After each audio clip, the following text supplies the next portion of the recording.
Suasana di kampus terasa berbeda bagi Saha. Gosip antara dirinya dan Kezia masih berhembus. Ia dan Kezia terpaksa menjaga jarak. Saat ini, dia sedang berada di titik jenuh bersama Alia. Kehadiran Kezia memberi warna baru untukmu. Potret sosok perempuan yang sebenarnya ia idamkan. Cantik, berpendidikan tinggi, bekerja satu bidang dengannya. Ini membuatnya berpikir bahwa Kezia bisa lebih memahami dirinya. Wanita itu juga tak keberatan untuk mengurus rumah tangga jika memang keadaan memaksanya resign. Namun ia juga tahu, tak seharusnya ia memikirkan perempuan lain selama masih terikat pernikahan dengan Alia. Dan ia pun tak mau kehilangan Alia dan Ezar. Hanya saja, saat ini ia masih ada di titik jenuh dan belum ingin berbicara dengan Alia. Argan dan Nara sudah berulang kali menasehatinya untuk menemui Alia dan berbicara dengannya. Namun hati Saha masih membatu. Kezia merasakan hal yang sama. Hanya sekadar menyapa Saha saja, ia tak berani. Hingga detik ini, ia masih menyesalkan sikap Alia yang tiba-tiba datang ke kantin dan mengumbar isi chatnya dan Saha. Kezia mengirim pesan untuk Saha. Aku merasa benar-benar tak nyaman. Sejak Alia datang ke kantin, posisiku serba salah di sini. Digosipkan di sana-sini. Belum lagi tatapan rekan dosen yang seolah mengintimidasi meski tanpa bicara. Dan aku juga menyesalkan akan mulut istrimu yang gak bisa menjaga aib, serta mengadukan masalahnya pada orang tuanya. Ibu mertuamu datang padaku dan mengatakan aku murahan, gak punya attitude. Dan parahnya, beliau bilang kalau hatiku sudah mati. Entah apa maksudnya. Erlan saat ini ada di sini dan ia marah padaku. Istrimu sepertinya menyimpan dendam hingga mengirim ibunya untuk memperkeruh permasalahan rumah tanggaku. Saha terbelalak membaca pesan itu. Ia tak menyangka Diandra nekat menyebangi tempat tinggal Kezia. Ia tahu, Diandra bisa saja mendapatkan alamat Kezia dari kampus.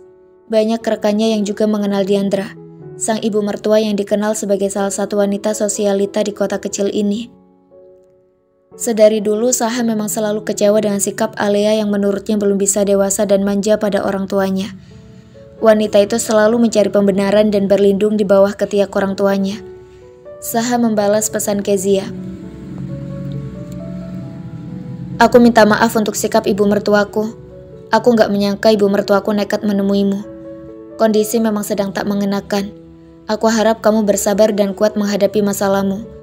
Aku pun sedang berusaha untuk bersabar menghadapi masalahku. Kezia mengirimkan balasan dari ruang kerjanya. Aku sudah terbiasa untuk kuat. Orang tuaku sudah meninggal. Satu-satunya orang yang aku harapkan bisa menjadi sandaran juga tak bisa memahamiku. Kemana lagi aku harus mengadu? Tidak ada yang bisa mendengarku. Semua harus kutelan sendiri. Saha bersimpati pada beratnya beban Kezia. Ia seperti berjuang sendiri dan selalu menjadi pihak yang tersudut. Stay strong, Kay. Semoga permasalahanmu cepat selesai. Datang balasan dari Kezia. Amin. Kamu juga, Saha. Aku yakin, kamu pasti kuat menghadapi semuanya. Alia memutuskan untuk menghabiskan harinya bersama Ezar. Ia masih tinggal di rumah Aldebaran. Dia juga sudah menghubungi Zahra untuk mengurus butik. Zahra berulang kali menanyakan keadaannya. Alia tak pernah membahas persoalan rumah tangganya pada Zahra maupun Revan. Setelah menangis semalaman, ia merasa lebih baik. Ia berjanji untuk tak lagi berlarut dalam kesedihan, terutama saat tengah menghabiskan waktu bersama Ezar. Meski setiap kali melihat bayinya, ia kembali teringat pada sosok Saha yang bahkan tak pernah menghubunginya. Delia ikut bersamanya. Ia tak tega juga jika harus memberhentikan gadis itu kendati saat ini ia tak begitu membutuhkan bantuannya. Tawa yang melengking dari bibir sang putra hadirkan warna tersendiri bagi Alia. Baginya, Ezar adalah kebahagiaannya. Ia belajar untuk tak peduli akan perlakuan Saha yang begitu menyakitkan. Selama ada Ezar, ia tahu bahwa ia bisa bertahan. Selalu ada luka lama yang kembali menggerogoti pertahanannya kala teringat permasalahan rumah tangga yang serasa menggantung.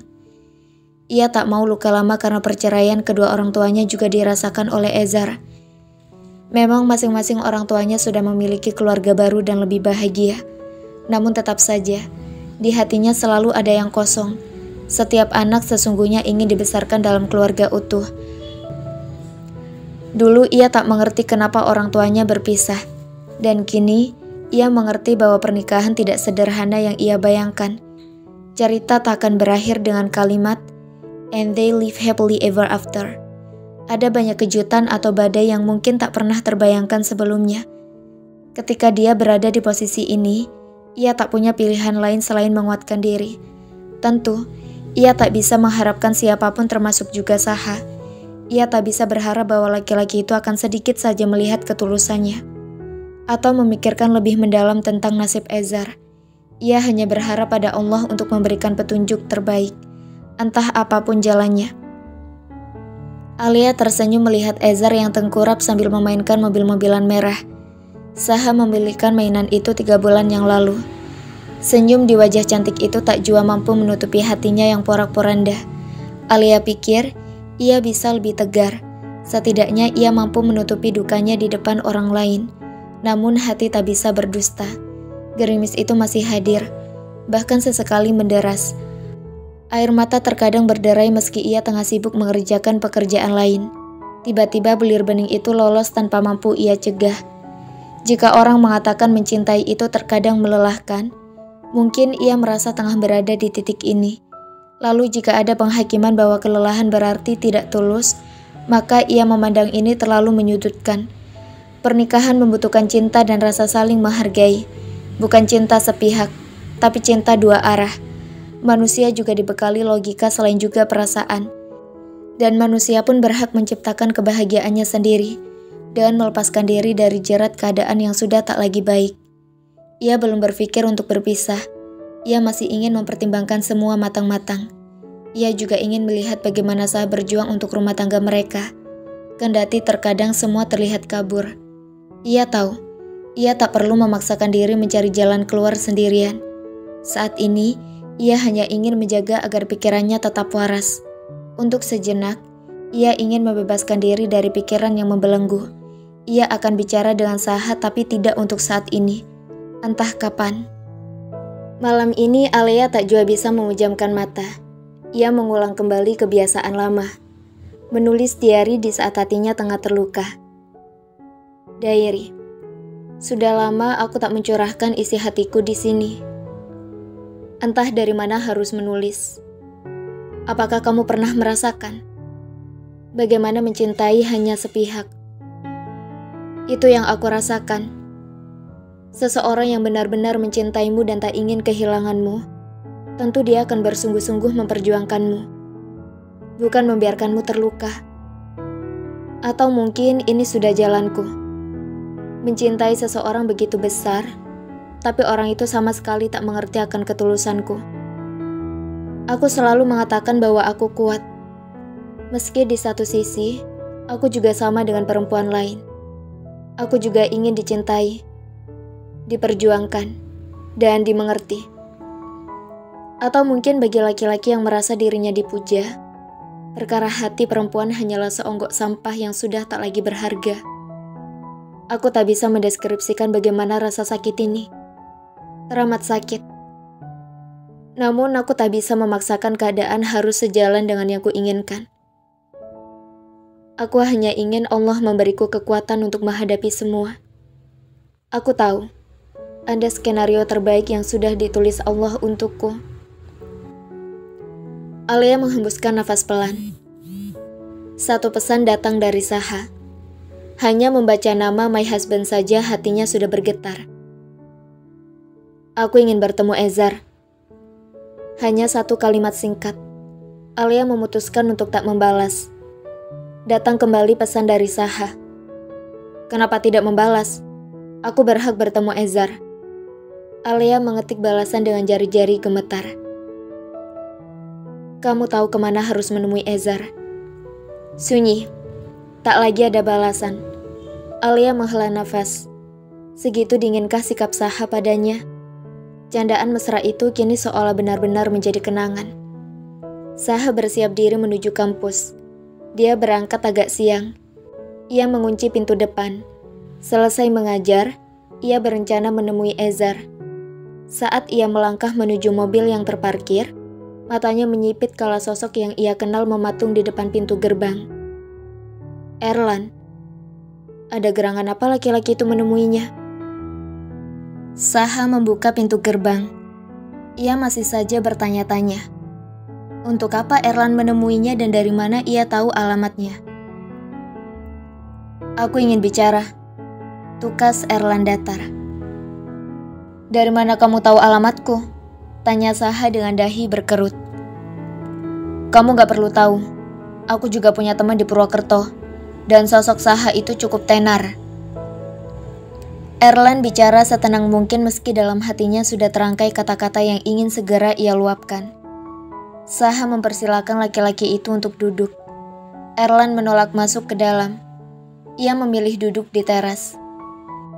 Sebenarnya aku harus segera tiba di kampus, ucap Saha datar. Ia berusaha menyembunyikan rasa tidak sukanya. Aku gak akan lama.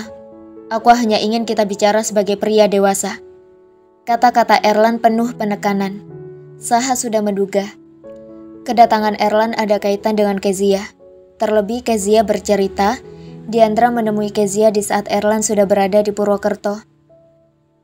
Langsung saja Saha. Aku sangat keberatan Kezia curhat urusan ranjang denganmu. Dan harusnya kamu tahu benar bagaimana harus bersikap. Kamu bisa memilih untuk mengabaikan. Kenapa kamu melayani? Oke, Kezia salah dan aku sangat menyayangkan sikapnya. Tapi kamu juga salah. Apa kalian gak sadar? Kalian sudah melanggar batasan. Dilihat dari segi manapun, chat pribadi antar perempuan dan laki-laki yang membahas urusan ranjang itu tidak bisa dibenarkan. Apalagi kalian sama-sama sudah menikah. Saha terdiam sekian detik sebelum akhirnya menemukan kata-kata yang tepat. Aku menanggapi karena Kezia adalah temanku. Kami sudah kenal lama. Dia butuh teman bicara sementara kamu tak bisa dia jadikan sandaran. Erlan terperangah mendengar perkataan Saha yang rasa-rasanya begitu tak pantas diucapkan seseorang yang dikenal berpendidikan tinggi dan santun. Apa hak kamu menilaiku gak bisa jadi tempat sandaran? Permasalahan rumah tangga gak bisa didengar dari satu pihak saja. Curhat rumah tangga pada lawan jenis itu sangat rentan. Ini gerbang awal dari perselingkuhan. Erlan kembali menegaskan kata-katanya. Bibir Saha terkatup. Ia hendak bicara, tapi Erlan buru-buru menyela. Aku yakin, Kezia sudah bicara banyak tentangku. Dan tak ada satupun hal positif tentangku. Dia mengeluhkan fantasiku di ranjang, sedang dia sendiri menyukai perlakuanku. Apa ini disebut menyiksa? Sebenarnya aku malas membicarakan ini. Tapi karena dia sudah membicarakan masalah ini, maka aku akan meluruskan. Aku tidak pernah bermain kasar dengannya dan aku tidak pernah memukulnya. Kata-kataku kadang memang kasar, tapi itu juga karena dia yang memancing. Dan soal pekerjaan, aku sudah berusaha mencari pekerjaan di sana-sini, tapi selalu gagal. Terakhir, aku meminta bantuan modal padanya untuk berbisnis. Dia bilang, dia nggak percaya padaku dan menduga bisnisku akan gagal. Kedatanganku ke sini karena aku mendapatkan pekerjaan di sini. Aku berbisnis dengan temanku dan aku yakin bisa memberi nafkah yang layak untuknya. Saha masih membisu, membiarkan Erlan bicara panjang lebar. Aku mencintai Kezia, dan aku ingin rumah tangga kami terus bertahan. Jadi tolong, jauhi istriku. Bukankah rumah tanggamu juga sedang bermasalah? Kenapa kamu gak fokus memperbaiki rumah tanggamu sendiri? Cecar Erlan dengan sorot mata yang menghunus. Jika setelah ini kamu masih saja dekat dengan Kezia, aku gak segan-segan untuk melakukan sesuatu yang membuat kamu jerah. Kamu mengancam. Kamu terlalu posesif.